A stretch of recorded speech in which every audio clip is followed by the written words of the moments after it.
Hey guys, this video we're going to be looking at the Movie Maniacs Series 3 figures. Now, I'm going to be honest with you, I haven't got all of Series 3 to be honest, so obviously we're just going to have a look at the figures that I do have from this series. The ones most notably missing are the Samuel L. Jackson Shaft figure, which is very easy to get hold of, and I'm not going to get it, to be honest, but just because I don't think it sort of fits in with the Movie Maniacs category, to be honest. You know, I know he's a bit of badass and all that, and same, I don't really think that Snake Plissken here fits in with this category.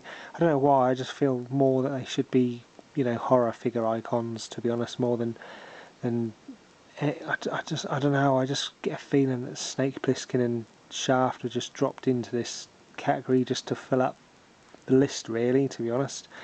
And I also have the two Thing figures missing, being Blair Monster and Norris, which comes also with the spider head. But I don't have the Thing figures purely because I cannot, for love nor money, get hold of a Norris creature.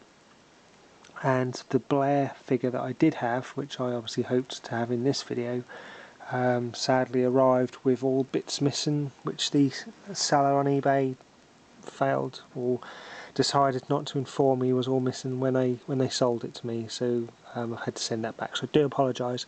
I don't have the Thing figures. Both the Thing figures, all three if you include the spider head. And like I say, I don't have the Shaft figure, and I'm not going to be honest. But as much as I love Samuel Jackson, I just don't want the Shaft figure, to be honest. So anyway, what we have here is, like I said, I've already mentioned Snake Plissken, so we might as well have a look at him first.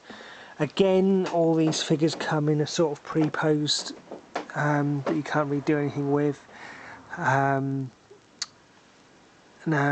this figure, as much as I like the films and everything, like I said, I didn't really like the fact that they'd been thrown into the Movie Maniacs pot, so to speak.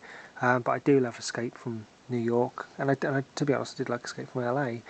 But anyway, this figure came in two variants, one with the coat and one without the coat. I opted to go with the coat purely because you can take the coat off if you want the non-coat version. He also comes with two guns and the rifle in his hand here. Another thing that seems to be a massive problem with these older McFarlane figures is standing up. Again, this is an awful figure to get to stand up. I don't know what was going on with these guys when they're sculpting them, but I'm having so much trouble getting most of these Movie Maniacs, or the early ones I should say, to stand up on their own. Like I say, it is pre-posed, but there is articulation being in the wrists, the elbows, the shoulders, the waist, the neck, the top part of the thigh.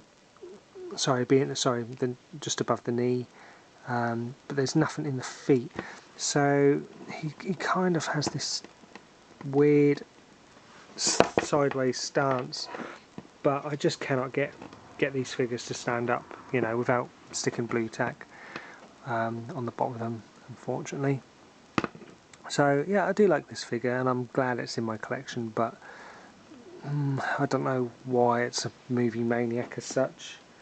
So that was Snake Plissken. Next one I'm going to do is this one. This is my favourite out of this series. Obviously being Johnny Depp, Edward Scissorhands. To me this is an absolutely fantastic figure. Quite easy to get hold of. You shouldn't have any problems getting hold of him. Every single finger is separately articulated, so you can obviously have his hands in lots of different poses. And I know I moan about pre-posed figures, but there is only one pose that you want this in, to be honest. There's no articulation in the feet or anything, it's just in the hips. Let me just double check the waist. Yeah, the waist twists. There's a shoulder joint here and a mid-arm joint there. Obviously the wrists and the fingers, and of course his head. There's articulation there. But the detail that's gone into this figure is absolutely fantastic. He's got all the little nicks on his face. The hair is good. It's obviously quite hard to do hair, to sculpt it, but I cannot fault this figure in any way whatsoever. I do love the film. I'll be honest with you, I can't praise this film enough. I absolutely love this film. Not that a certain Winona Ryder makes it hard to watch, but you know, I could sit and watch her all day long, to be honest. But absolutely love the film, absolutely love this figure, and like I said, it's my favourite in this series. So that's obviously Edward Scissorhands. Now we'll have a look at the Fly. Of course, Brundlefly from the film The Fly, or the David Cronenberg remake. Again, pre-posed, has to come with a base, purely because it's again another awful figure to get to stand up. But he's got hip articulation, I think, in the leg. No, just hip articulation, nothing in the waist, shoulder and wrist articulation, and nothing in the head. But I do love these films, to be honest. Absolutely love them. Both of them, both the new Fly films, and obviously this Brundlefly figure, I think is absolutely amazing. It comes with these little latexy, rubbery bits, and unfortunately, it's already starting to basically perish, to be honest. I don't know if you keep it in packet if it will stop it from perishing, but unfortunately mine has been out of packet since they first came out, and unfortunately he's perishing on there. What I do think is absolutely fantastic about these figures, not only have you got the little fluffy bits around his mouth, but you also, you can't see it, to be honest, I think there are hairs poking out of him, which just makes it all the more horrible. One poking out the back of his leg here, a few poking out of his back, just makes it absolutely fantastic figure. If Edward Scissorhands weren't in this series, this would be my favourite of these figures, to be honest. Absolutely love it. And also, I know you didn't really get to see it that well in the film, so this is a great way of being able to have a look at the horrific figure that is obviously Brundlefly. So yeah, it's obviously like that. And then we come to Ash, or the reason why anyone would probably buy a figure from this series.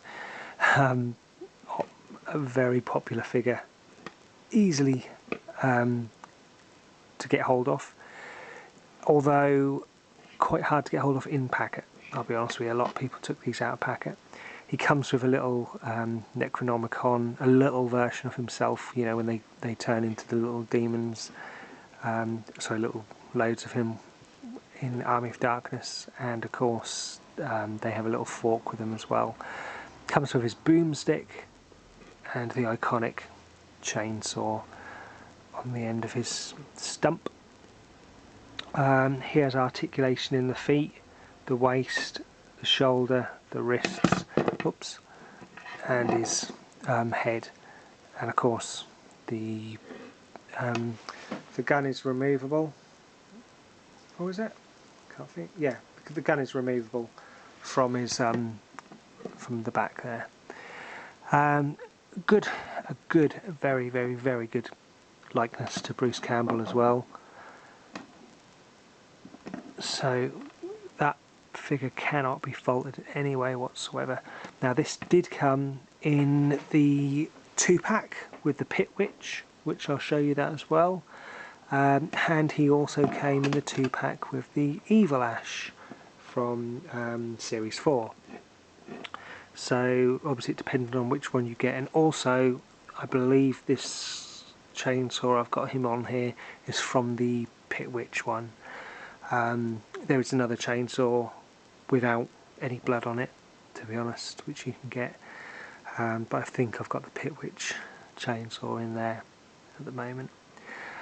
So yeah, obviously the popular choice out of a lot of the Series 4 figures, and a much loved and a very highly purchased figure by a lot of people, being Ash from Army of Darkness, Evil Dead 3.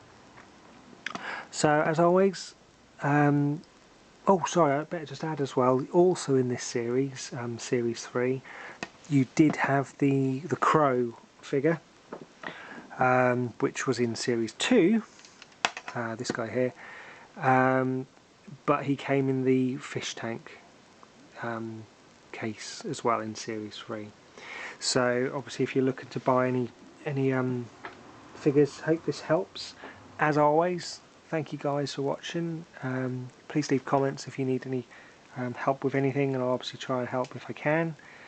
So thanks guys, take care, and I'll catch you again soon. Cheers, bye bye.